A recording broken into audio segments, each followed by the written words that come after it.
We've been given exclusive access, and Colleen Harris reports. How we see the world around us shapes our thoughts and actions. But if you're blind or visually impaired, living independently means relying heavily on senses like sound, smell, and touch.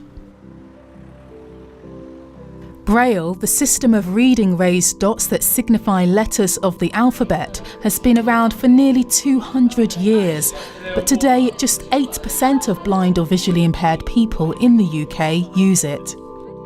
Advocates of Braille have been looking for new ways to make it more inclusive so it doesn't die out.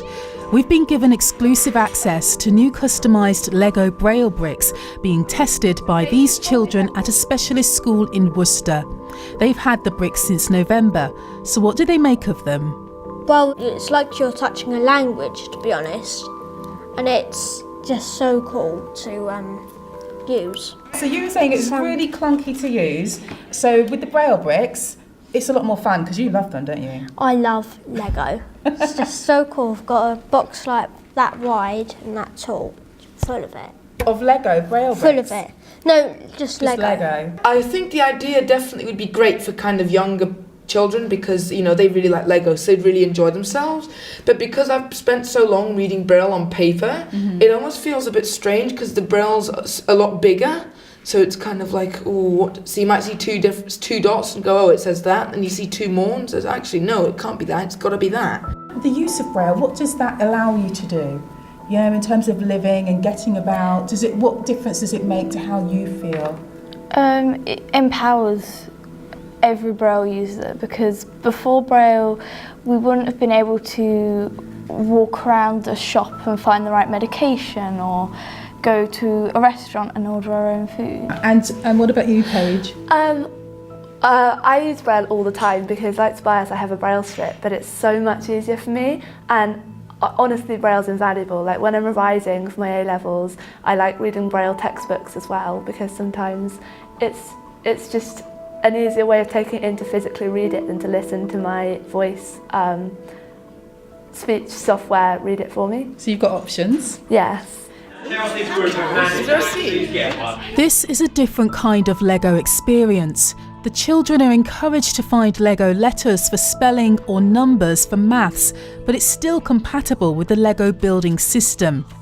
Each Braille brick features a printed letter or character, allowing for interaction between both children with sight loss and those with sight. We use them in literacy to begin to develop the ability to spell words correctly in English. Use them in maths a lot. The benefits of the bricks is that if you make a mistake with the Lego bricks, you simply reassemble it. That is super important. So if children are going to learn, they need to be prepared to take risks. Taking risk is about getting things wrong. And if you're afraid to get things wrong, then your learning is not going to accelerate in quite the same way because you only want to do it when you're absolutely certain. In today's digital world, Braille is still a prominent feature if you know where to look for it. Ryan Compton runs a company offering disability awareness training, mediation and coaching. After losing his sight at 5 years old, he tried learning Braille, but because his friends were sighted, he felt he had no use for it. So he learned to touch type instead. So you can hear that my phone's speaking to me. So I'm using a Bluetooth keyboard here.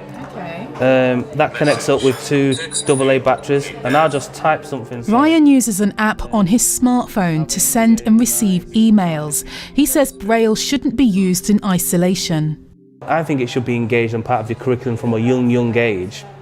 Braille, touch typing, any type of assistive technology that we have, now the Lego bricks, absolutely fantastic.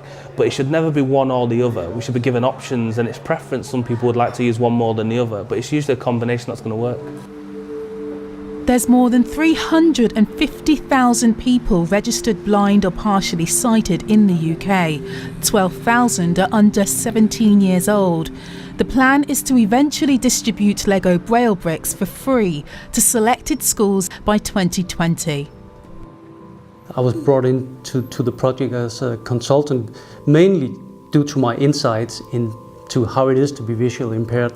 finally I could see that you could combine something that could teach children to read and write, and with the Lego brick, that was just amazing. I get quite emotional when I talk about it again. The whole Lego brick system is so much dependent on the studs, and it's kind of been sacred not to touch that. So I think it's a great idea, and also sort of I think the goal here makes it all worth it.